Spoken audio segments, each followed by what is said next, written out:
প্রদর্শক ইসমানী মির্জা ও শুভরাত্রিতে আপনাদেরকে স্বাগত জানাচ্ছি। আজকে আমরা আলোচনা করব পশ্চিমবঙ্গের নির্বাচনে, বিধানসভা যে নির্বাচন হলো তার ফলাফল ও ঢাকা দিল্লি সম্পর্ক নিয়ে কথা বলবার চেষ্টা করব। প্রদর্শক পুরো অনুষ্ঠান জুড়েই আমাদের সাথে অতিথি হিসেবে থাকবেন আন্তর্জাতিক সম্পর্ক বিশ্লেষক সিনিয়র অধ্যাপক ডক্টর আমেনা মহসিন, তিনি থাকবেন আমাদের সাথে। আমাদের সাথে আরও একজন অতিথি রয়েছেন সিনিয়র সাংবাদিক, লেখক, কলামিস্ট এবং দৈনিক বাংলাদেশ প্রতিদিনের বাংলাদেশের নির্বাহী সম্পাদক জনাব এ কে মঞ্জুরুল ইসলাম থাকবেন আমাদের সাথে। আমি জনাব মঞ্জুরুল ইসলাম আপনাকে স্বাগত জানাই, আমেনা মহসিন আপনাকেও স্বাগত জানাই। একই সাথে আমি প্রিয় দর্শক আপনাদের জানিয়ে রাখি, আমরা আগেই বলেছি যে আমাদের আজকের যে আলোচনার বিষয়, সে আলোচনায় আমরা শিরোনাম করেছি পশ্চিমবঙ্গের নির্বাচনে বিধানসভার যে ফলাফল, তাতে ঢাকা দিল্লি, ঢাকা ভারত যে সম্পর্কের কথা, সেটা আমরা বলবার চেষ্টা করবো। প্রফেসর আমেনা মহসিন, নিশ্চয়ই আপনি দেখেছেন যে পশ্চিমবঙ্গের নির্বাচনের একটা বেশ বড় পট পরিবর্তন, ক্ষমতার পালাবদল হলো এবং সেই ক্ষমতার পালাবদলে 294টি আসনের মধ্যে 293টির ফলাফল ঘোষণা করা হয়েছে। সেখানে আমরা দেখেছি বিজেপি পেয়েছে 260টি, মমতা বন্দ্যোপাধ্যায়ের তৃণমূল 80টি পেয়েছে এবং মুখ্যমন্ত্রী হিসাবে শপথ গ্রহণ করেছে শুভেন্দু।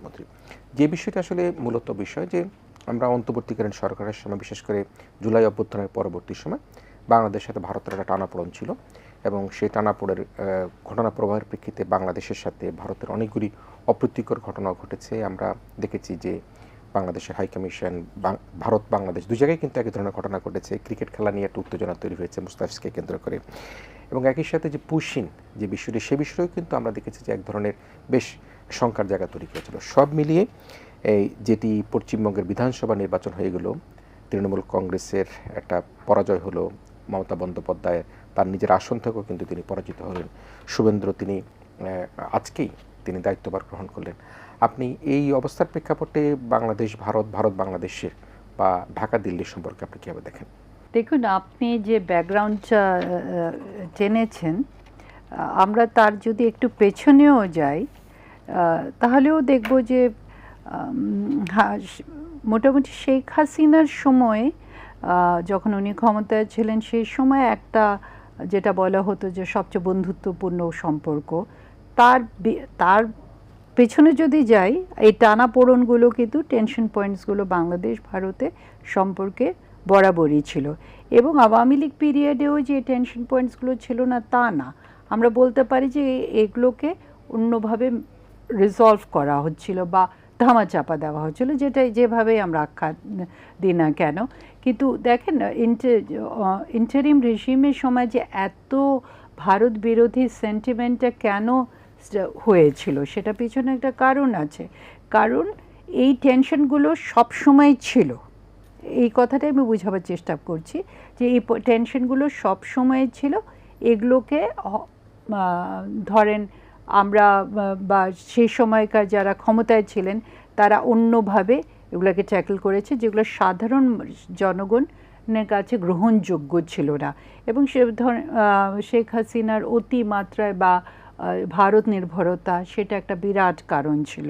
এবং শুধু মানে উনি ব্যক্তি হিসাবে না, ওনার দলেরও যে ব্যাপারগুলো ছিল, ভারতের বাংলাদেশের রাজনীতিতে, অভ্যন্তরীণ রাজনীতিতে যে ধরনের একদম সরাসরি হস্তক্ষেপ, সব কিছু মিলিয়ে একটা প্রেক্ষাপট তৈরি করে দিয়েছিল। কিন্তু আমার যেই জায়গাটাতে আমি পজিটিভলি দেখার চেষ্টা করছি, সেটা হলো যখন আমরা দেখছি বাংলাদেশে অন্তর্বর্তী সরকারের সময়ে যখন নির্বাচনের হাওয়াটা স্টার্ট হলো, তখন কিন্তু ভারতের অন্য ধরনের সিগন্যালস আমরা পাওয়া আরম্ভ করেছিলাম। এবং বেগম জিয়া যখন মারা গেলেন, তখন জয়শঙ্কর নিজে ব্যক্তিগতভাবে বাংলাদেশে এসেছেন, তারেক রহমানকে উনি কন্ডোলেন্স মেসেজ দিয়েছেন এবং ভারতের প্রধানমন্ত্রী থেকেও সেই মেসেজ এসেছে। এবং খুবই পজিটিভ ভাইবস আমরা পাওয়া স্টার্ট করলাম যখন নির্বাচনটা হয়ে গেল। সো এক ধরনের একটা আমি স্থিতিশীল বলবো না, কারণ টেনশনগুলো তো থেকেই গেছে। এবং it's too early to say যে সামনের দিকে আমরা কোন জায়গাটাতে যে দাঁড়াবো। বাট এখন পর্যন্ত আমরা যে ভাইবসগুলো পাচ্ছি, সেখানে মনে হয় যে জিনিসটা পজিটিভের দিকে যাচ্ছে। আপনি দেখেন, এটা আমি ম্যাক্রো লেভেলে দেখছি। ম্যাক্রো লেভেলে দেখার একটা বড় ক্যানভাসে রাখার একটা কারণ আছে, কারণ পররাষ্ট্র নীতি কিন্তু কেন্দ্র নির্ধারণ করে।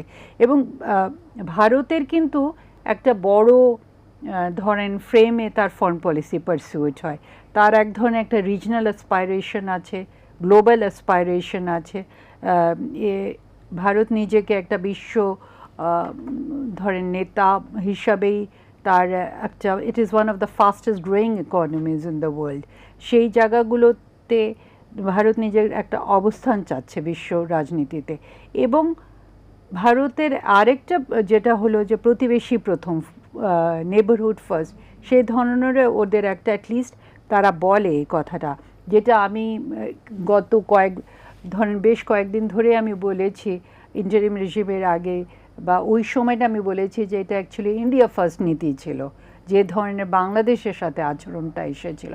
কিন্তু সেইটা আমার মনে হয় যে বাংলাদেশ অভ্যুত্থানটা একটা wake up call for Indian policy makers.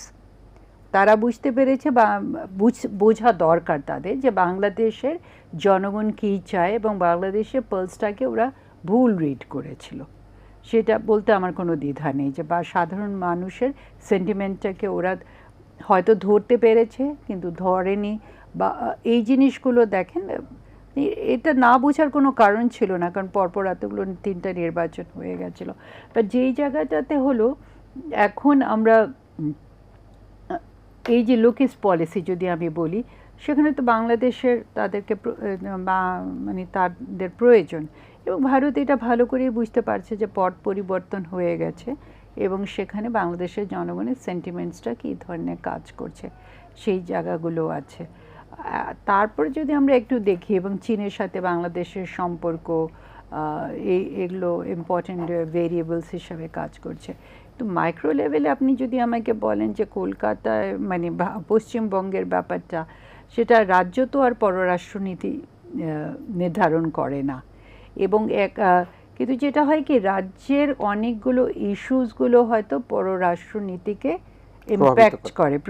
Impact করে প্রভাবিত করে কিনা, মানে ইটস ভেরি স্ট্রং ওয়ার্ড, মানে সেটা ইনফ্লুয়েন্স করতে পারে, সেই ধরনের একটা ব্যাপার আসে। যেরকম পানির ব্যাপারটা আমরা দেখেছিলাম, তিস্তার পানির ব্যাপারটা কেন্দ্র যাওয়ার মানে তারা বারবারই বলেছে কেন্দ্র থেকে তারা প্রস্তুত, কিন্তু রাজ্যের আপত্তির জন্য তারা পারছিল না। এবং ভারতীয় কনস্টিটিউশনে আছে যে নদীটা হলো ইয়ের ব্যাপার, স্টেটের ব্যাপার, রাজ্যের ব্যাপার। এখন যেহেতু ওখানে বিজেপি আছে, এখানেও বিজেপি ক্ষমতায় এসেছে, সো সেখানে আমরা এক্সপেক্ট করতে পারি এবং দ্যাট এদের পলিসিতে একটা অ্যালাইনমেন্ট আসবে। এবং বাই দিস টাইম বাংলাদেশেরও ম্যাচিউরিটি এসেছে। বাংলাদেশ কিন্তু তিস্তার পানি নিয়ে বলছে এগিয়ে যেতে চাচ্ছে এবং বলছে যে যদি এটা ভারতের মধ্যে সমাধান না হয়, তারা তাদের মাল্টি প্ল্যান মোটামুটি তৈরি করে নিয়েছে, রিজার্ভয়ার তৈরি করা চড়া এই সমস্ত ব্যাপার। কারণ এগুলো তো কখনো বসে থাকে না, আপনি অল্টারনেটিভগুলো চিন্তা করে নেন। এবং বাংলাদেশ এটাও ভারত এটা না বোঝার কোনো কারণ নেই দ্যাট বাংলাদেশ ইজ নট, মানে ওর এমন তো না যে দমিয়ে রাখা যাবে, সেই জায়গাটা তো তারা ভালো করেই বুঝতে পেরেছে। এবং আমাদের তাদের সোশ্যাল মিডিয়া যে ধরনের মেসেজেসগুলো গেছে, the message is quite clear. আমি আপনার কথার সাথে যুক্ত করে একটা ছোট্ট আলোচনা করে আমি বাংলাদেশ প্রতিদিন নির্বাহী সম্পাদক সিনিয়র সাংবাদিক মঞ্জুর ইসলাম ভাইয়ের কাছে যাব। তিনি অনেক লেখালেখি করেন, আমরা হয়তো চাই, আমরা পাঠক হিসেবে চাই যে ভারত বাংলাদেশ সম্পর্ক নিয়ে একটা লেখা হয়তো মঞ্জুবের হাতে আমরা দেখতে পাবো। আমি একটা ছোট্ট আলোচনাটা আপনার প্রসঙ্গক্রমে বলতে চাই। আপনি বলছিলেন যে ভারত ইতিমধ্যে নিশ্চয়ই বুঝতে পারছে যে বাংলাদেশের বোঝা উচিত যে তাদের বাংলাদেশের জনগণের সেন্টিমেন্ট কী, এবং সেটা আপনি বলবার চেষ্টা করেছেন।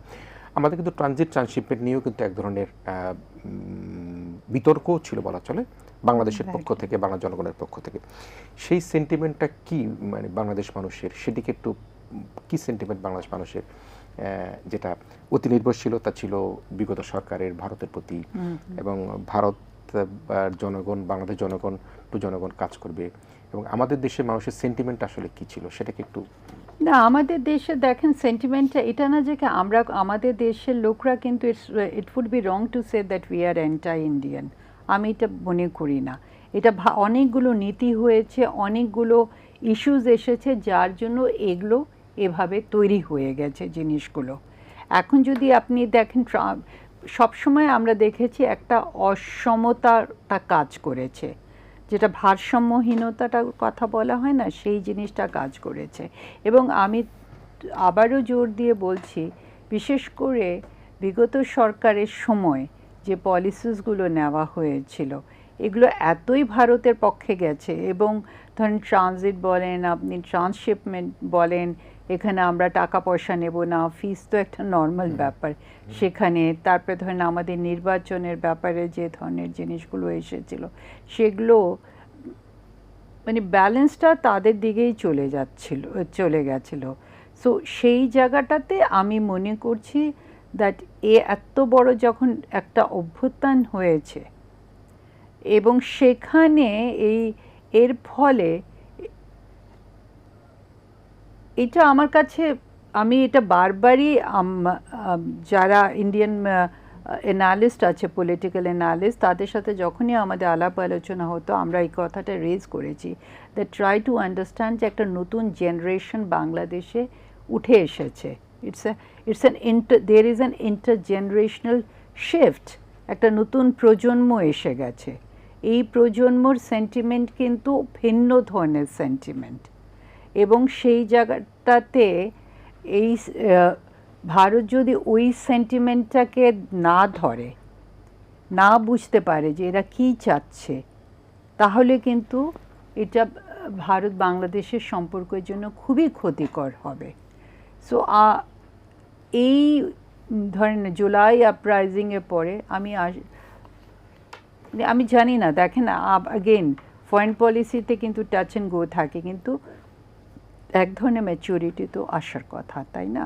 এবং এখানে ধরেন আমি আমার বিশ্লেষণটা আমি রাখছি ধরেন ভারতীয় মিডিয়ার বিভিন্ন লোকজনের সাথে আমরা কথাবার্তা বলি, তারপরে ধরেন যারা একাডেমিয়া আছে তাদের সাথে কথাবার্তা বলি, তাদের বিশ্লেষণগুলো দেখে আমি কথাটা বলছি। এবং দেখেন আপনি বিভিন্ন লেভেলে বিভিন্ন স্তরে এটাকে ভাগ করতে পারেন। একটা হলো একেবারেই সাধারণ মানুষ, আবার আপনি যেতে পারেন যারা পলিসি মেকিংয়ে আছে, পলিসি মেকিংয়ে হার্ডকোরও আছে, আবার প্র্যাগম্যাটিকও আছে। বাট ভারতের এখন যিনি পররাষ্ট্রমন্ত্রী আছেন, ওনার যে বক্তব্যগুলো আসছে সেগুলো থেকে আমার মনে হয় এক ধরনের প্র্যাগম্যাটিজম আমরা দেখতে পাচ্ছি। এবং তারপরে ধরেন গ্লোবাল সিনারিওতে তো ফান্ডামেন্টাল চেঞ্জেস এসে গেছে, যে ইরান, ইসরায়েল, ইউএস ওয়ার, এগুলো সবই কিন্তু একটা সাউথ কোঅপারেশনের দিকে ঠেলে দিচ্ছে। তো আঞ্চলিকতাবাদের কথা এগুলো বলা হচ্ছে, কারণ এখন এটা সব আমাদের মতো দেশগুলো, স্বয়ং ভারতও বুঝতে পারছে আমাদের সমস্যা আমাদেরকেই সমাধান করতে হবে। তো অ্যালায়েন্সের প্যাটার্নসগুলোও চেঞ্জ হয়ে যাচ্ছে। সবগুলো কিছুর উপরে ভিত্তি করে আমি কথাটা বলছি দ্যাট ভারতের বাংলাদেশকে ভীষণ প্রয়োজন, আমাদেরও ভারতকে প্রয়োজন। নিশ্চয়ই মঞ্জু ভাই, আমি তো আপনার লেখা দেখেই পড়ি এবং নিশ্চয়ই আমাদের পাঠকরা পড়ে। সাংবাদিকতা লেখালেখি দুটার মধ্যেই আপনি এখনও আপনার জীবনের এই পর্যন্ত আপনি আছেন। আমরা নানা রকম অ্যানালাইসিস করি, যেটি আপা একদম মোটা দাগে বলবার চেষ্টা করলো যে আমাদের দুদেশেরকে প্রয়োজন রয়েছে, কিন্তু যে চ্যালেঞ্জগুলো এখনও রয়ে যাচ্ছে, আমাদের তিস্তা পানি, গঙ্গা পানি চুক্তি, সীমান্ত হত্যা যে বিষয়টি, আমরা ট্রানশিপমেন্ট নিয়ে যদি অসম কোনো রকম কোনো চুক্তি হয়ে থাকে, সেই বিষয়গুলো আমাদের আলোচনার মধ্যে এখনও রয়ে গিয়েছে। বিশেষ করে যখন বিধানসভা নির্বাচনে যেটি দিল্লিমুখী দল, যেটি সেই দলটি যখন জয়লাভ করলো, শুভেন্দু যখন দায়িত্বভার গ্রহণ করলো, তিনিই কিন্তু এই মুসলমানদের নিয়ে বেশি কথাবার্তা বলতেন।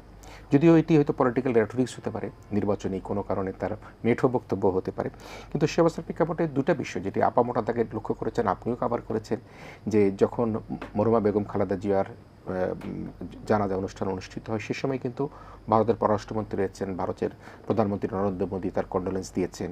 একই সাথে আমরা দেখেছি ডক্টর খলিলুর রহমান পররাষ্ট্র মন্ত্রী, তিনি কিন্তু ভারতে গিয়েছেন, এবং ভারত থেকেও কিন্তু তারা বাংলাদেশের সাথে, আমার মনে আছে যে মির্জা ফখরুল ইসলাম আলমগীরের সাথে সাক্ষাৎকার ভারতের তখনকার কত কিছুদিন আগে প্রণয় ভর্মা, তিনি কিন্তু বলেছেন তারা বাংলাদেশের সাথে কাজ করতে চায়। সে অবস্থায় বিজেপির এই পশ্চিমবঙ্গর মসনদ দখল, একই সাথে ভারত বাংলাদেশের সম্পর্ক, অন্যদিকে যেটি আমরা যে চ্যালেঞ্জগুলি বলছিলাম সেই চ্যালেঞ্জগুলির সমাধানের পথ আপনি যদি বিশ্লেষণ করেন। ধন্যবাদ আপনাকে। আমরা যদি বাংলাদেশের স্বাধীনতার ইতিহাস থেকে দেখি, আমাদের স্বাধীনতায় ভারতের অবদান আছে, এটা অস্বীকার করার কোনো সুযোগ নাই।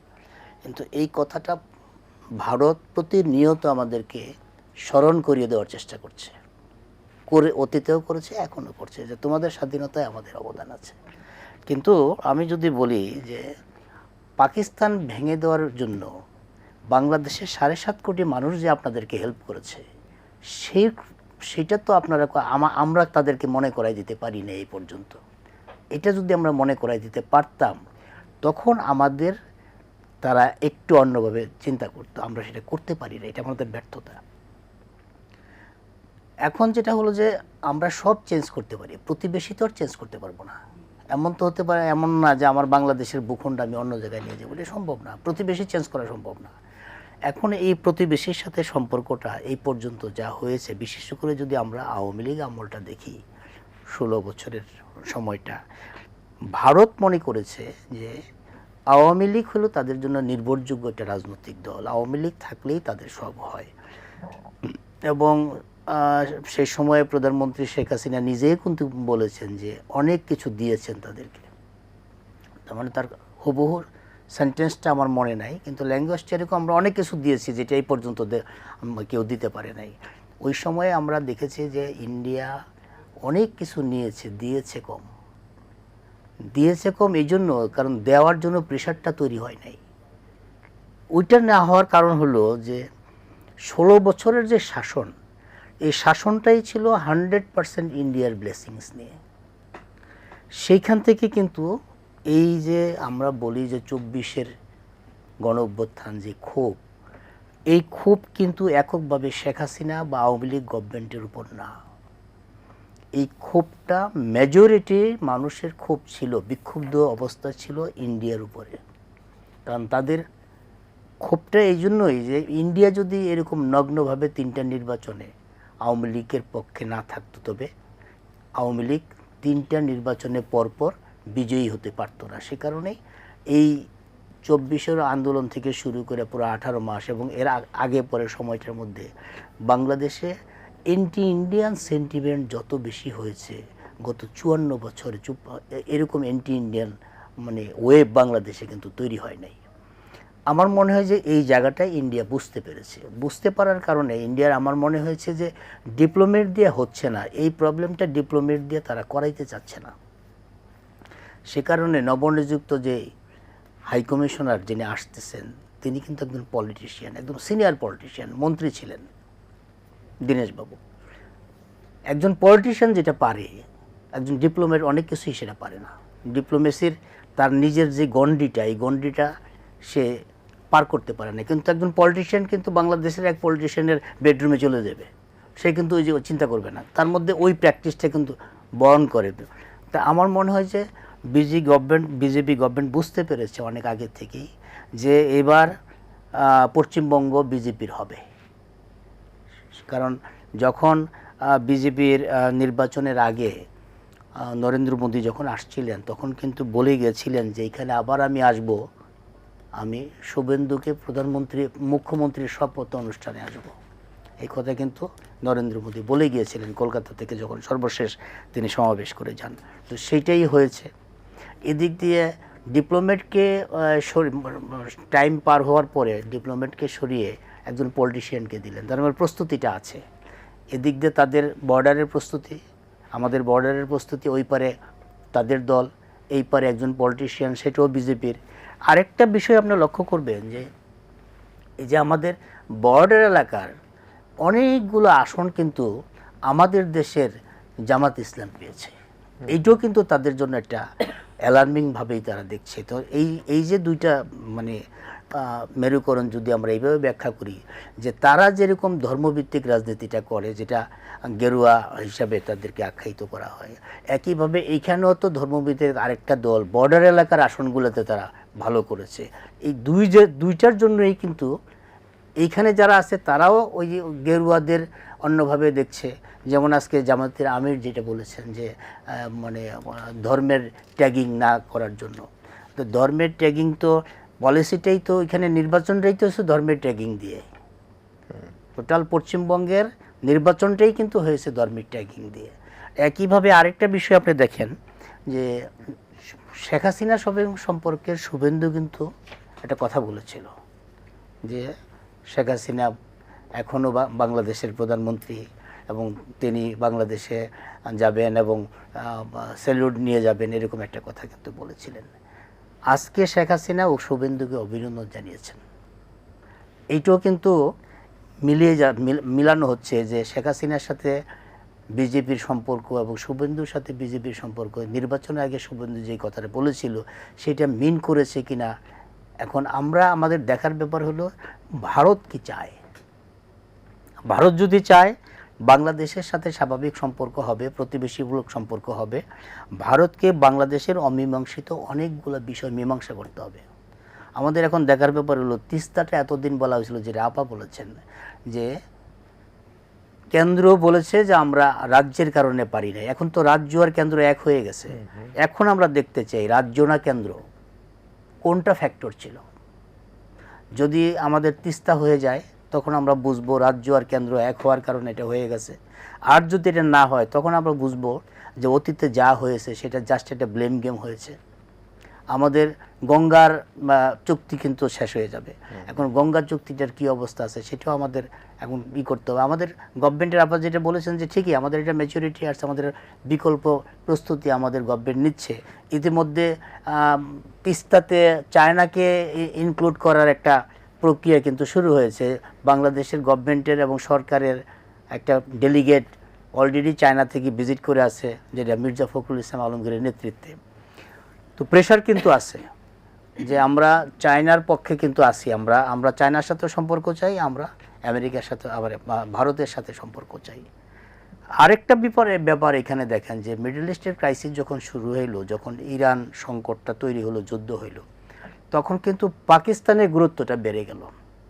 যুদ্ধের মধ্যে পাকিস্তান এটা মিডিয়েটর হয়ে গেল। আমেরিকার মতো একটা দেশের সাথে লিয়াজ ওটা করতে শুরু করলো। সেটা আমেরিকার যখন একটা বিশ্বস্ত দেশ হয়ে যায় বা বিশ্বস্ত ফ্রেন্ড হয়ে যায় পাকিস্তান, তখন এটাও কিন্তু ভারতের জন্য একটা মেসেজ চলে যায় ভারতের কাছে। যে আবার শোনা যাচ্ছে যে পাকিস্তান কেন্দ্রিক এই যে এই এলাকাটা নিয়ে একটা নতুন একটা জোট করার চিন্তা হচ্ছে পাকিস্তানকে সামনে রেখে। সেটাও যদি হয় সেটাও তো ভারতের জন্য একটা চ্যালেঞ্জিং অবস্থা হবে। তো সব মিলে আমাদের বাংলাদেশের ভূখণ্ডটা ছোট হতে পারে, কিন্তু বদ্বীপের এই ভূখণ্ডটা অনেক বেশি ভ্যালুয়েবল। বাংলাদেশের মানুষের আগের মতো সেই অবস্থা নাই, কিন্তু বাংলাদেশের মানুষ এখন চ্যালেঞ্জ করতে শিখেছে, চ্যালেঞ্জ করছে। হ্যাঁ, চ্যালেঞ্জের মাত্রাটা কখনো হয়তো রং হয়ে যায়, চ্যালেঞ্জের মাত্রাটা হয়তো মবের মধ্যে চলে যায়, কিন্তু চ্যালেঞ্জ তো হচ্ছে। এই চ্যালেঞ্জের কারণে এখন ভারতকেই সিদ্ধান্ত নিতে হবে বাংলাদেশের সাথে ভারত কি সম্পর্কটা করবে। বন্ধুত্বমূলক সম্পর্ক করবে নাকি বারবার মনে করিয়ে দিবে যে তোমাদের স্বাধীনতায় আমাদের অবদান ছিল। যদি সেটা করে তখন আমরাও কিন্তু এখন আমাদেরও মনে করে দেওয়ার সময় আছে যে আমাদের 7.5 কোটি মানুষ তোমাদের হেল্প করেছিল বলে তোমরা পাকিস্তান ভেঙেছিল। তোমরা আমাদের স্বাধীনতার জন্য আমাদেরকে হেল্প করো নাই, তোমাদের টার্গেট ছিল পাকিস্তান ভাঙা। তোমাদের পলিটিক্সটা, তোমাদের টার্গেটটা তোমরা ফুলফিল করেছো। সেই টার্গেট ফুলফিল করতে গিয়ে আমরা স্বাধীন হয়েছি। এইটা আমাদের ভারতকে মনে করাই দিতে হবে। এখন সিদ্ধান্তটা, বলটা ভারতের কোর্টে। ভারত যদি চায় বাংলাদেশের সাথে ভারত ভালো সম্পর্ক করবে, সেটা আমরা বাংলাদেশের মানুষ, নিশ্চয়ই বাংলাদেশের সরকার সেটাকে স্বাগত জানাবে। আর যদি ভারত মনে করে যে না, আমাদের সিদ্ধান্তে, ভারতের পলিসির সিদ্ধান্তে, ভারতের গোয়েন্দা সংস্থার সিদ্ধান্তে বাংলাদেশের পলিটিক্স এবং বাংলাদেশের মানুষ, বাংলাদেশের ব্যবসা বাণিজ্য, বাংলাদেশের রাজনীতি সব কিছু ডমিনেট হবে, সেইটা করতে গেলেই ভুল করবে ভারত। বাংলাদেশের যে মুক্তিযুদ্ধ, স্বাধীনতা যুদ্ধ, সেই যুদ্ধে ভারতের যে সহযোগিতা, সেই সহযোগিতার পিছনে তাদের যে নিজস্ব একটা প্রেক্ষাপট ছিল, সেটি আপনি বলছিলেন। জি, সেটি কি আর একটু স্পষ্ট করার সুযোগ আছে? ভারতের তো মূল প্রতিদ্বন্দ্বিত্ব তো পাকিস্তান। আচ্ছা, এখন পাকিস্তান যদি ভেঙে ফেলতে পারে, পাকিস্তানের সাথে যুদ্ধ করে তো পাকিস্তান ভাঙা যাবে না। পাকিস্তানের সাথে বাংলাদেশের যুদ্ধ হলো, সেই যুদ্ধে তারা হেল্প করেছে, বাংলাদেশের মানুষও তাদের এই যুদ্ধের হেল্প করেছে। দুইটার ফলেতে দুইটা প্রোডাকশন হয়েছে। একটা প্রোডাকশন আমরা স্বাধীনতা পেয়েছি, আরেকটা প্রোডাকশন হলো ভারত পাকিস্তান ভেঙেছে। একটা যুদ্ধে দুইটা প্রোডাকশন হয়েছে। এখন আমাদেরকে তারা বারবার মনে করিয়ে দেয় তোমাদের যুদ্ধে কিন্তু আমরা স্বাধীনতা, তো আমাদের সহায়তা না তোমরা স্বাধীনতা করে পেয়েছো, কিন্তু আমরা কেউ মনে করাইতে পারি নাই যে আমাদের 7.5 কোটি মানুষ তোমাদের হেল্প না করলে তোমরা পাকিস্তান ভাঙতে পারতা না। এটা যখনই আমরা তাদের আঙ্গুল দিয়ে দেখাই দিব, তখনই কিন্তু তারা রিয়েলাইজ করতে পারবে যে না, বাংলাদেশের মানুষ এখন বলতে শিখেছে। এটা আমাদের বলা দরকার। মানে একই যুদ্ধের দুটি ফলাফল, দুটো আমি ফলাফল। একটু এখানে জি কথা নিশ্চয়ই, বলতে জি চাচ্ছি। জি দেখেন কিরণ, উনি যে ন্যারেটিভটা দিলেন, এটা একটা ন্যারেটিভ আছে, একটা পার্টিকুলার সার্কেলে ন্যারেটিভটা আছে, কিন্তু আমার মনে হয় সেই ন্যারেটিভটা যদি ডমিনেন্ট ন্যারেটিভ হয়ে যায়, তাহলে বাংলাদেশে মুক্তিযুদ্ধকে আমরা খাটো করে দেখব। আমরা স্বাধীনতা চেয়েছিলাম, হতে পারে এটাতে ইন্ডিয়ান ইন্টারেস্ট সার্ভ হয়েছে, বাট জিনিসটা আমাদের মুভমেন্টটা আমাদের ভেতর থেকে এসেছিল।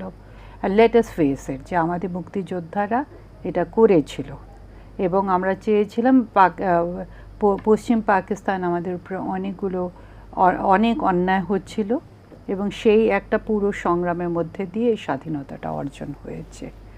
আমি অস্বীকার করছি না, আপনি যেটা বলছেন সেই narrative, I am familiar with that narrative, সেটা আছে, কিন্তু আমি ওটাকে ডমিনেন্ট ন্যারেটিভ হিসাবে নিতে রাজি না। মানে ওই জায়গাটা একটু বলার সুযোগ আছে কিনা যে সেখানে বাংলাদেশ তো নিশ্চয়ই আমরা মুক্তিকামী মানুষ, স্বাধীনতা চেয়েছি, আমরা আমাদের নিজস্ব ভাষা কথা বলতে চেয়েছি, চাকরি বাকরি সব কিছু আমরা হয়তো বা নিজস্বভাবে করার চেষ্টা করেছি, কিন্তু ভারত কীভাবে যে লাভবান হওয়ার ন্যারেটিভটা আছে সেটাকে কীভাবে দেখছেন, যেটি পাকিস্তান ভাঙা, বাংলাদেশ যুদ্ধ, যেটা আপনি বলছিলেন যে সেই ন্যারেটিভটা আছে?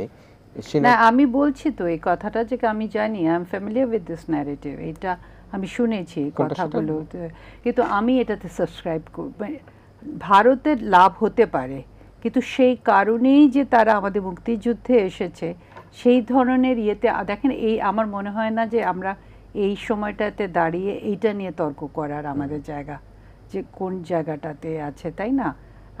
55 ইয়ার্স ডাউন দ্য লেন, তাহলে আমরা মুক্তিযুদ্ধকে, মানে মুক্তিযুদ্ধের তো একটা নিজস্ব স্থান আছে।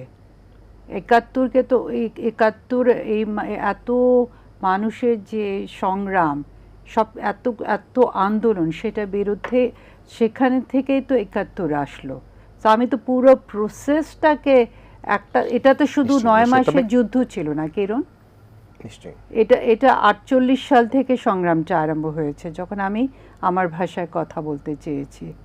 I would look at it as the liberation movement of Bangladesh. সেটা নিশ্চয়, সারা পৃথিবী তো একই রকম। আমরা যদি তাকাই যে ইরান ইসরায়েল যুদ্ধে, সেখানে আমেরিকার হস্তক্ষেপ কেন?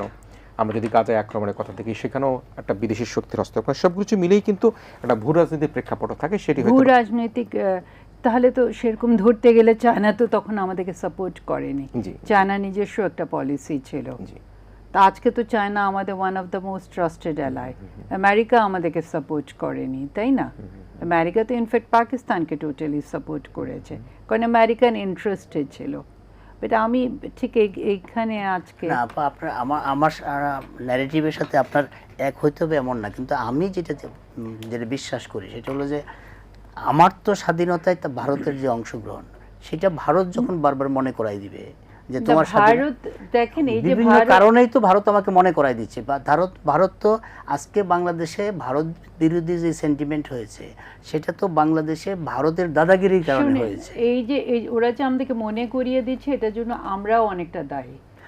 আমি তো সেই কথাই বলেছি যে আমাদেরকে মনে করাই দিতে হবে এখন।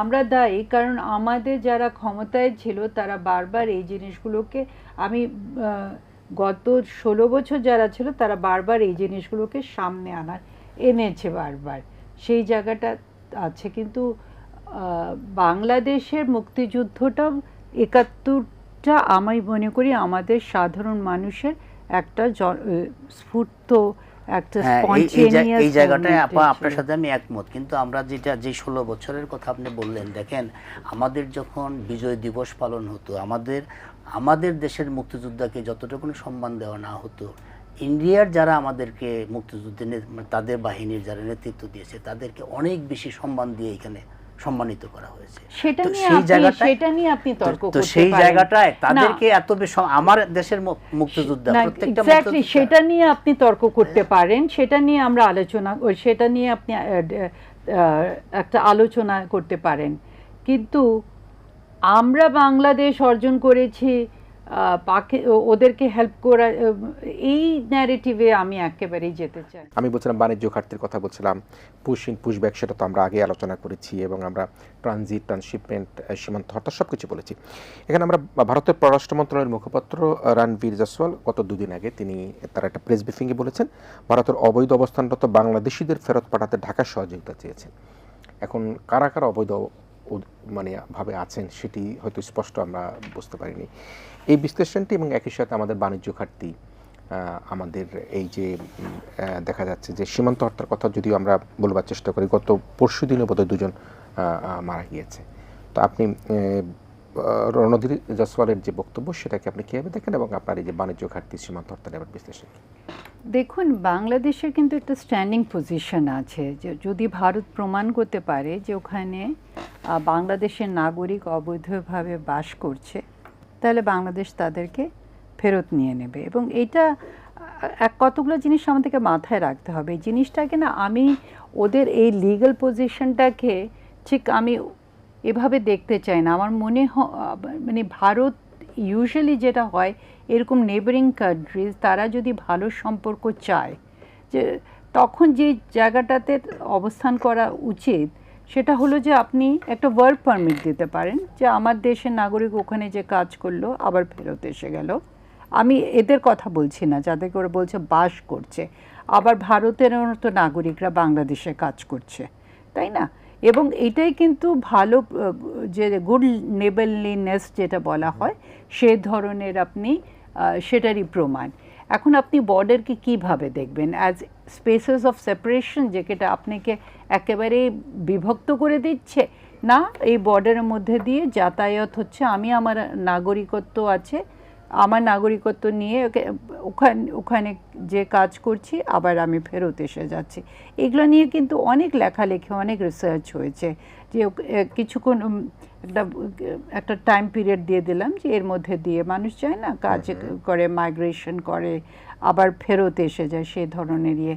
আমরা পশ্চিমা বিশ্বে মাইগ্রেট করি কাজের জন্য, আমরা কিন্তু দক্ষিণ এশিয়ার মধ্যে কাজের জন্য মাইগ্রেশনগুলো আমাদের আসে না। আমি বলছি যখন আমরা আঞ্চলিকতাবাদের কথা বলি, আমরা যখন গুড নেবারলিনেসের কথা বলি, তখন কিন্তু আমাদের এই অল্টারনেটিভ চিন্তাগুলো কিন্তু মাথায় রাখা দরকার, যে এই মেকানিজমগুলোকেও কিন্তু আমরা ইউটিলাইজ করতে পারতাম। কিন্তু উনি যে পজিশনটা নিয়েছেন, এখন যদি তারা প্রমাণ করতে পারে, এবং এটা বাংলাদেশ গভর্নমেন্টও যদি যাচাই বাছাই করে দেখে যে আমাদের নাগরিক ওখানে অবৈধভাবে আছে, এটা আমি তো আগেই বলেছি আমাদের একটা স্ট্যান্ডিং পজিশন আছে, আমরা নিয়ে নেব তাদেরকে। কিন্তু জিনিসটা হলো কি, কাগজপত্র তাদের কাছে আছে কিনা, দলিলপত্র আছে কিনা, ওরা কিসের ভিত্তিতে ওদেরকে বাংলাদেশি বলছে? জাস্ট ওরা বাংলায় কথা বলে কিংবা মুসলিম আইডেন্টিটি তাদের, সেজন্য কি বলছে? কিংবা কবে তারা ওখানে গেছে, কাট অফ পয়েন্টটাও তো আমাকে দেখতে হবে, কোন সময় গেছে। ভারতের তো আমরা মানে কোনো, যেরকম ধরেন মিয়ানমার যেরকম তার একটা কাট অফ পয়েন্ট দিয়ে দিয়েছে, যেটা একেবারে অবাস্তব একটা, যে 1824-এর আগে যারা গেছিলো, যাদের পূর্বপুরুষরা ছিল, এরকম ভারত থেকে তো আমরা জানি না মানে কোনো ইয়ে আছে কিনা। ভারত এখানে একবার 47-এ দেশ ভাগ হয়েছে, আবার 71-এও আমরা দেখেছি মাইগ্রেশন হয়েছে, আমাদের অনেক রিফিউজি ওদিকে গেছিলো। সো এই জায়গাগুলো তো আমাদের ক্লিয়ার না। তো আমার মনে হয় এগুলোতে একটা ক্লিয়ার, একটা খোলামেলাভাবে আলাপ আলোচনা হওয়া দরকার। বারবার এই যে এই ধরেন পশ্চিমবঙ্গের যে নির্বাচন হলো, আসামে যে নির্বাচন হলো, বা মানে ডমিনেন্ট ন্যারেটিভটা কী ছিল, কোন লেন্সে হয়েছে? বর্ডার, যে ঘুসপেক্সিয়া একটা শব্দ তারা ব্যবহার করলো, ঘুসপেক্সিয়া মানে বাইরের থেকে ভেতরে ঢুকে গেছে। সো কারা ঢুকে গেছে, এটা বাংলাদেশিদেরকে মিন করছে, বা রোহিঙ্গাদের নামও এসেছে। সো বাংলাদেশের যদি ঢুকে গিয়ে থাকে, তাহলে ওদের বিএসএফ কী করছিল? 91 মানে এসআইআরে 91 লক্ষ লোক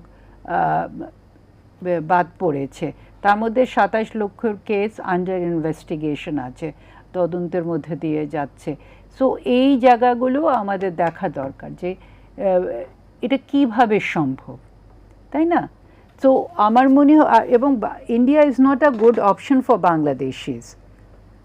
আমাদের এখান থেকে বরঞ্চ সাউথ ইস্ট এশিয়ার দিকে যায়, আমরা দেখেছি বোট পিপল সেই জায়গাগুলো দেখছি, আমাদের এখান থেকে মিডল ইস্টে যায়, ইউরোপে যায়।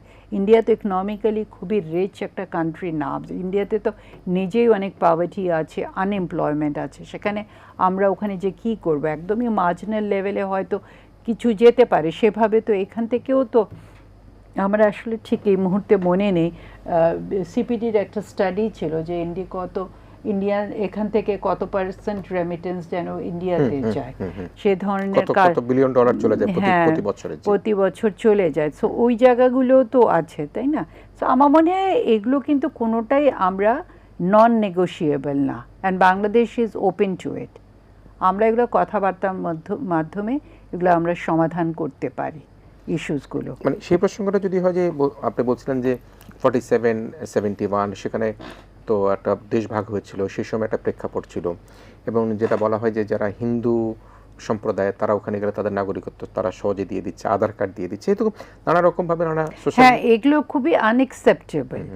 মানে যেই জিনিসগুলো হয়েছে, ধরেন তাদের যে সিটিজেনশিপ অ্যাক্টটা ছিল সেটা তো খুবই আনএক্সেপ্টেবল ছিল, পরে দিয়ে কি দেখা গেল তাদেরই নাগরিকত্ব বাদ পড়ছে। ইটস নট যে মানে বাংলাদেশে যেটা তারা ক্লেম করেছিল সেটা তো প্রমাণ তারা করতে পারেনি জিনিসটা, তাই না? এবং দেখেন পপুলেশন বাড়ছে। সো এইটা আমাকে আসামের একজন মুসলিম ওখানকার প্রফেসর, নামকরা প্রফেসর, উনি সিনিয়র, উনি বলেছিলেন যে প্রবলেম হয়ে গেছে কি, ওরা কাউকেই যদি দেখে যে মানে তারা বাংলা ভাষায় কথা বলছে এবং লুঙ্গি পরে আছে, আমাদের এদিকে আমরা লোকরা তো লুঙ্গি পরে, তাই না, তারা ধরে নেয় এরা বাংলাদেশ থেকে, আমাদের বাংলাদেশিদের মতো ড্রেসিং গেটআপ হলেই তারা সেই ধরনেরই তারা ধরে নেয় ইয়েটাতে। সো এগুলো আমাদের দেখার ব্যাপার আছে, এবং এগুলো বারে বারে আমাদের সম্পর্কটাকে তিক্ত করে ফেলছে। আই থিঙ্ক ইটস টাইম এগুলো নিয়ে কথা বলা দরকার, পার্টিকুলারলি যেহেতু এটা একেবারে এখন ঘরের কাছে এসে গেছে, বর্ডারটা একদম একেবারে ঘরের কাছে। আপনি বর্ডার কিলিংয়ের কথা বলছিলেন, এটা খুবই দুঃখজনক এবং এটা জিরোতে আনতেই হবে। এবং এটা আমার মনে হয় এই গভর্নমেন্ট হাইয়েস্ট প্রায়োরিটি, একদম হাই প্রায়োরিটি নিয়ে এটাকে ডিল করা দরকার। তারা ওপার থেকে আমাদেরকে বলা হয় যে এগুলো রাতের অন্ধকারে হয়, কিন্তু বর্ডার ফোর্সেসরা তো গুলি ছুটতে পারে না, বুলেটের ব্যাপার আছে, আর বর্ডারগুলো এত পোরাস। আর আপনি যে দেখেন এখানে যারা এদিক ওদিক করছে, এরা কিন্তু এমন না, মানে যাদের ওই ধরনের সামর্থ্য আছে তারা তো প্লেনেই যাচ্ছে, বাট এরা তো ওই পার থেকেও তো আসছে, মানে যারা একদম ইকোনমিক্যালি ডিপ্রেসড বা সামান্য বা ওপারে তাদের আত্মীয় স্বজন আছে, সেই ধরনেরই অনেক আত্মীয়তা আছে। আমাদের পুরো নর্থ বেঙ্গলটা আপনি দেখেন, এপার ওপার তো এক সময় তো সবাই দিনে 3-4 বারই আসা যাওয়া করতো। সিনিয়র সাংবাদিক মঞ্জুরুল ইসলাম ভাই, আপনি বলবেন। হ্যাঁ, আবার যে কথাটা বললেন যে ভারতে যাওয়ার মতো কোনো লুক্রেটিভ জায়গা না, এটা আসলে লুক্রেটিভ জায়গা না। কারণ দুই দেশের বর্ডারের মধ্যে যারা আসা যাওয়া করে, কয়েকটা শ্রেণী আসা যাওয়া করে। একটা শ্রেণী হলো এই পারেও জমি আছে, ওই পারেও জমি আছে। আমাদের বাংলাদেশের বর্ডারে এমন অনেক জায়গা আছে, একটা ঘর হলো বাংলাদেশে, রান্নাঘরটা হলো ইন্ডিয়াতে, অথবা ঘরটা হলো বাংলাদেশে, টয়লেটটা হলো ইন্ডিয়াতে। এরকম বহু এলাকা কিন্তু আছে। তো ওই সমস্ত এলাকায় কাঁটাতার নাই, কিচ্ছু নাই, হেঁটে আসা যাওয়া করে, এরকম বহু এলাকা আছে। তো এখন এই যেই মানুষটা ওইখানে যায়, সে তো অভ্যস্ত এখানে আসা যাওয়া করে। এখন ওইখানে সে চলে গেল, বা কোনো তার গরুটা হয়তো ওইখানে চলে গেল, এখন গরুটা আনতে গিয়ে যদি সে গুলির সম্মুখীন হয়, তখন তো সেটা বিপজ্জনক। কিন্তু গরুটা আনতে গিয়ে যদি সে একটু শাসনের সম্মুখীন হয়, যে তোমার গরু কিন্তু এই বর্ডারে কিন্তু আর না দেখি, এই শাসনটা যদি হয়, তখন কিন্তু এটা সহনশীল এবং এটাই মানবিকতা। কিন্তু এই জায়গাটায় গুলি চলে আসে। আর বর্ডারে আমাদের আরেকটা যে ক্ষতি হচ্ছে, এটা হলো বাংলাদেশের যত ড্রাগ আসে, যত ফ্যান্সি ডিল আসে, মিয়ানমার এবং ইন্ডিয়া, এই তো আমাদের ড্রাগের ঢুকতেছে। আমাদের এখান থেকে কিছু যাচ্ছে, বিনিময়ে আমরা ড্রাগ নিচ্ছি। বর্ডার এলাকার ম্যাক্সিমাম মানুষ কিন্তু এই ড্রাগ ব্যবসায় জড়িত, আর কোরবানির সময় গরু ব্যবসায় জড়িত। ইন্ডিয়া থেকে দলে দলে রাতের বেলা গরু এই পারে চলে আসে, এবং সেই গরুগুলো কিন্তু হেঁটে হেঁটে চলে আসে, কারণ ওগুলো তাড়াই দেয়। ওগুলো আগেই মানে বিক্রি হয়ে যায়, টাকা পয়সা আগেই নিয়ে যায়, রাতের বেলা গরু দিব। এখন গরু আনতে গিয়ে তার গুলির সম্মুখীন, এরকম বহু ঘটনা আছে। এখন বাংলাদেশের জন্য ইন্ডিয়া জায়গাটা হলো অনেক বেশি লুক্রেটিভ। কিভাবে লুক্রেটিভ? বাংলাদেশ ধরেন এখন থেকে 15-20 বছর আগে থেকে যদি আমরা ধরি, আইটিতে আমরা অত বেশি দক্ষ ছিলাম না, আমাদের অত বেশি ছিল না। তো ম্যাক্সিমাম আইটি এক্সপার্ট বাংলাদেশে গত 10-15 বছরে বিভিন্ন সব মানে বেসরকারি প্রতিষ্ঠানে বা আমরা মাল্টি ন্যাশনাল কোম্পানি আমাদের এখানে যারা আছে, আইটি এক্সপার্টগুলো ম্যাক্সিমাম ইন্ডিয়ান। আমাদের আরএমজি সেক্টরে ধরেন, আরএমজি সেক্টরের বাইং হাউসের যেগুলো আছে ব্যবস্থাপক বা আরএমজি সেক্টরে যে টেকনিক্যাল যারা আছে, তারা ম্যাক্সিমাম এখানে ইন্ডিয়ান এবং শ্রীলঙ্কান। আমার একটা লেবার, আমার একটা গার্মেন্টসের শ্রমিক মাসে কত টাকা পায়? 8,000, 10,000, 12,000, 15,000, এর চেয়ে বেশি তো বা 20,000 পেল। কিন্তু ওই গার্মেন্টসে যে এক্সপার্ট, সে তো এখান থেকে 2 লাখ টাকা বেতন নিচ্ছে বা 5 লাখ টাকা বেতন নিচ্ছে। সুতরাং তার তো রেভিনিউটা বেশি যাচ্ছে। আর যেটা আমাদের এখানে যেই আবেদনগুলো পড়ে আছে, যারা বলতেছে যে 400-450 মতো একটা আবেদন পড়ে আছে, যেগুলো আইডেন্টিফাই করার জন্য, যেই গভর্নমেন্ট আমরা আইডেন্টিফাই করলে তখন তারা ডিসিশন নেবে যে তারা বাংলাদেশি নাকি ইন্ডিয়ান। কিন্তু এর বাইরে তাদের এখানে এইবার ইলেকশনে যেটা হয়েছে সেটা হলো এসআইআর যেই সংখ্যাটা, এই সংখ্যাটা তো আগের থেকেই আশঙ্কা করা হচ্ছে যে আমরা কি এই টোটাল সংখ্যাটা পশ্চিমের মধ্যে পড়ে যাব। কারণ টোটাল সংখ্যাটা যদি পশ্চিমের মধ্যে পড়ে যায়, তখন তো এই যে বিশাল একটা সংখ্যা, কম তো না, প্রায় 90-এর উপরে, 90 লাখের উপরে, 27 লাখ যেটা আপা বললেন যে এখন পর্যন্ত সেটা 27 লাখ আন্ডার ইনকোয়ারি হচ্ছে। আর বাকিগুলোকে যদি আপনার ধরে ধরে যদি বলা হয় যে এরা এইখানে এমনি এমনি চলে আসছে, এরা বাংলাদেশি, এদেরকে পোষণ করতে হবে। 47 সময় দেশভাগ যখন হয়েছে তখন তো গুড ফেইথে মানে সম্পত্তি রদবদল হয়েছে। এইখানে মুসলমানদের কাছে, ওইখানে হিন্দুদের কাছে, ভাই তোমার এই বাড়িটা আমি নিব, আমার বাড়িটা তুমি নিবা, এইভাবে গুড ফেইথে কিন্তু সম্পত্তি রদবদল হয়েছে। এবং 71-এর পরেও কিন্তু এরকম হয়েছে। আমাদের এইখানকার বহু মুসলমানের বাড়িঘর কিন্তু ইন্ডিয়াতে আছে, এখনও আছে। এইখান থেকে হিন্দুরা গেছে যে ভাই আমার বাড়িটা তোমাকে দিয়ে গেলাম, তোমার ওইখানকার জমিটা বা বাড়িটা আমাকে দিয়ে দাও। এইভাবে কিন্তু অদল বদল হয়েছে, 71-ও সেটা হয়েছে। এখন এইখানে যারা অদল বদল করেছে, এইখানে অদল বদল হওয়ার কারণে বাংলাদেশে হয়ে গেছে এটা এনিমি প্রপার্টি। পাকিস্তানিদের ছেড়ে দেওয়া কিছু সম্পত্তি, আর বাংলাদেশ থেকে যে হিন্দুরা চলে গেছে ইন্ডিয়াতে, তারা এখন এটাকে বাংলাদেশ গভর্নমেন্টের তালিকায় এটা এনিমি প্রপার্টি হয়ে গেছে। এটা 1965 এর যুদ্ধের সময় এনিমি প্রপার্টি, তার আগে অ্যাবেন্ডন প্রপার্টি। এখন এইটা ধারাবাহিকভাবে আসছে। এখন এইখানে যে মানে মুখের কথায় গুড ফেইথে যে সম্পত্তিটা অদল বদল করেছে, যে এখানে বাড়ি করেছে, তার সম্পত্তি ঘাটতে গিয়ে দেখেছে সে এনিমি প্রপার্টির মধ্যে পড়ে গেছে, যেটা এখন ক তফসিলে বলা হচ্ছে যে এটা ক তফসিলের জমি। তফসিল 2-3টা করা আছে, ক তফসিলের জমি। ক তফসিলের জমি কি? এটা সরকারি জমি বা এনিমি প্রপার্টি রয়েছে। এরকম সাফারিংস কিন্তু আমাদের এখানে হচ্ছে। আর ওইখানে হচ্ছে কি যে তুমি এইখানে অবৈধভাবে আসছো। এখন এই যে বৈধ অবৈধ, এই জায়গায় তো সেটেল হওয়া দরকার। এখন এটা যদি আমরা সারা জীবন করতে থাকি যে পুশিং করব, এইখান থেকে আবার ঠেকাবো, আবার কিছু মানুষ খুন হবে, এই যে 2 জন কসবাতে যেটা হলো, এইটা তো এই নির্বাচনের পরে পরে এটা তো আমরা প্রত্যাশা করি নাই। হ্যাঁ, হতে পারে যে তারা ওইভাবে চলে গেছে, কিন্তু তাদেরকে তো একটা পতাকা বৈঠক করে হ্যান্ডওভারের তো সুযোগ ছিল, সেই কাজটা কিন্তু আমরা করি নাই। মানে ইন্ডিয়া সেই উদারতা হয়তো দেখাইতে পারে নাই। আমাদের এই বর্ডার সংকটটা তৈরি করতে হলে শুধু পুশিং দিয়ে সংকট তৈরি মানে দূর করা যাবে না। বর্ডার এলাকায় অনেকগুলো সমস্যা আছে, সকল সমস্যা সমাধান করতে হবে। সকল সমস্যা যদি সমাধান করতে না পারি, তো পারস্পরিক যে মানে অবিশ্বাসটা থাকবেই। বর্ডার এলাকার সকল মানুষকে আপনি দেখবেন যে 99% মানুষ স্মাগলিংয়ে জড়িত, হয় এপারে স্মাগলিং করে, না হয় ওপারে স্মাগলিং করে। বর্ডার এলাকার খুব কম মানুষই আছে যারা চাকরি করে বা ব্যবসা করে। ব্যবসাটা কি করে? স্মাগলিং ব্যবসা করে। তাদের ব্যবসা আছে, দোকান আছে, একটা ছোট দোকান খুলে বসে আছে, ওই ছোট্ট একটা দোকানের মধ্যে সে স্মাগলিং করে। তার হয়তো ওইটা হলো ঠিকানা, কিন্তু চালান অন্য দিকে চলে যাচ্ছে। বর্ডার এলাকার কিন্তু এরকম বহু, আপনি বেনাপোল এলাকার আশেপাশে দেখবেন যে বহু এলাকার দিয়া, ওই যে আমরা অনেক সময় বলি না যে পাসপোর্ট ছাড়া ইন্ডিয়া চলে যায়, বা ওই পারের মানুষ পাসপোর্ট ছাড়া চলে আসে, এটা বর্ডার এলাকার বিস্তীর্ণ এলাকার মানুষ এটা করে। আমরা এই 24-এর গণ অভ্যুত্থানের পরে কি দেখলাম, আমাদের বহু আওয়ামী লীগ নেতা বর্ডার দিয়ে এরকম চলে গেছে উইদাউট পাসপোর্ট। আমরা তো 2-3 জন আওয়ামী লীগ নেতাকে খুনের ঘটনাও দেখলাম, যে ওই পাটনা থেকে শুরু করে কয়েকজন, কারণ তাদের পাসপোর্ট ছিল না, তারা পাসপোর্ট ছাড়া বর্ডারে পার হয়ে গেছে।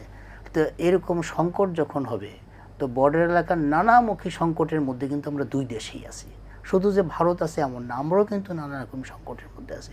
এই যে যেটা আমি বলছি যে এই যে সামনে কোরবানির ঈদ আসতেছে, কোরবানির ঈদ কেন্দ্র করে কতভাবে যে গরু আসবে, এবং এই গরুর সাথে কতভাবে যে কন্ট্রাক্ট হবে, যে ঠিক আছে গরুটা নিচ্ছ, চামড়াটা কিন্তু দিবা, এরকমও কিন্তু কন্ট্রাক্ট হয়।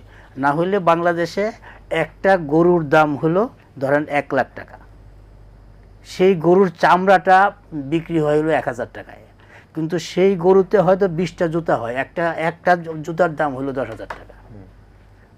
তো চামড়ার দাম তো নাই বাংলাদেশে, চামড়া তো অন্যদিকে চলে যাচ্ছে। তখন আবার বাংলাদেশ গভর্নমেন্টকে অ্যালার্ট থাকতে হয় যে কাঁচা চামড়া যেন বর্ডার দিয়ে মানে চোরাচালান না হইতে পারে, সেই জন্য আবার আমাদের বর্ডার গার্ডকে বলতে হয় যে কাঁচা চামড়া যাতে না হয়। এরকম নানা রকম বিষয় আছে, কিন্তু বর্ডার কেন্দ্রিক চোরাচালান করেই কিন্তু বহু মানুষের জীবনযাপন করে। তো এইটা 2 পক্ষই আছে। এখন বর্ডারের সকল সমস্যার সমাধান করতে হলে 2 গভর্নমেন্টকে আন্তরিকতার সাথে কাজ করতে হবে। শুধু আমরা ইন্ডিয়াকে দোষ দিব অথবা ইন্ডিয়া আমাদেরকে দোষ দিবে, দোষাদোষির তো একটা শেষ পর্যায়ে আমাদের বয়স 56 বছর হয়ে গেছে। এখন একটা মানুষের বয়স হিসাবে যদি 56 বছর দেখি, তখন তো হয় তাদের মেয়ে যদি হয় তখন সে নাতিনাত করে মা হয়ে গেছে, ছেলে হইলেও ছেলেকে বিয়ে করাইছে, নাতিনাত করে হয়ে গেছে। আমরা যদি মানুষের বয়সের হিসাবে দেখি, তো একটা 56 বছর একটা বয়সের একটা দেশ, এই দেশটার এখনও যদি বর্ডার নিয়ে আমরা সংকটে থাকি, সেটা ভারতের জন্য লজ্জা, আমাদের জন্য আরও বেশি পীড়াদায়ক মনে হবে আমার কাছে। জি, আপনি একেবারে শেষ 1 মিনিটে বিশ্লেষণ চাই, যেটি তৃণমূল থেকে অভিযোগ করা হচ্ছে 100 আসন লুট হয়েছে, যেটা ভোটের কথা বলো 90 লাখ 27 লাখ। আপনি যদি শেষ বিশ্লেষণে বলেন আসলে এটাকে কিভাবে দেখেন, এবং আমরা পুরোপুরিভাবে সেই 27 লাখ 90 লাখের পুশিনের কোনো সংখ্যা তৈরি আছে কিনা, যদি 400-র কথা বলছে, তৃণমূলের অভিযোগটাই কীভাবে দেখেন? দেখুন, অভিযোগ মমতা ব্যানার্জি করেছেন, উনি বলছেন এটা ইলেকশন কমিশনের সাথে ওনার নির্বাচন হয়েছে, বিজেপির সাথে হয়নি। 100 আসনের কথা উনি বলেছেন। এটা ধরেন ইন্ডিয়াকে, এটা তাদের অভ্যন্তরীণ ব্যাপার, তাদের ইলেকশন কমিশনের ব্যাপার, তাদেরকে এটাকে ইনভেস্টিগেট করে বের করে আসতে হবে। বাট এটাও আমি মনে করি যে 15 বছর শাসন করা একটা লম্বা সময়, এবং অ্যান্টি ইনকামবেন্সি ফ্যাক্টর যথেষ্ট হয়ে গেছিলো, এবং গভর্নেন্স ইস্যুস, পার্টিকুলারলি নারীদের নিরাপত্তার ব্যাপারটা একটা বিরাট ইস্যু হয়ে দাঁড়িয়েছিল, এবং পাড়ায় পাড়ায় অনেক ধরনের কর্মকাণ্ড হচ্ছিল, ললেসনেস হচ্ছিল। আর বিজেপি যেভাবে ঢুকেছে, তারা বিশেষ করে ডেভেলপমেন্টের স্লোগানটা নিয়ে ঢুকেছে, সো কর্পোরেট ওয়ার্ল্ডও তাদেরকে অনেক সাপোর্ট করেছে। এবং 15 বছর পরে হয়তো মানুষও একটা পরিবর্তন চেয়েছিল। উনি যেটা প্রথমেই না, আজকে না, অন্য একটা অনুষ্ঠানে আরেকজন বলছিলেন যে অল্টারনেটিভ তো ছিল না, তাই না?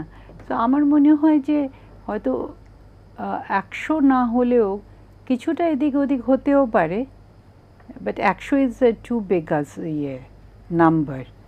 So let's see. ভোটার যে 90 লক্ষ ভোটার না কত ভোটার যে বাতিল করলো এসআইআর, তার মধ্যেই 27 লক্ষ কিন্তু ইয়েতে আছে, আন্ডার ইনভেস্টিগেশন আছে। কিন্তু যেই জায়গাটাতে এসআইআর বাদ পড়েছে, ওই সমস্ত ইয়েতে কিন্তু মমতা ব্যানার্জি জিতেছেন।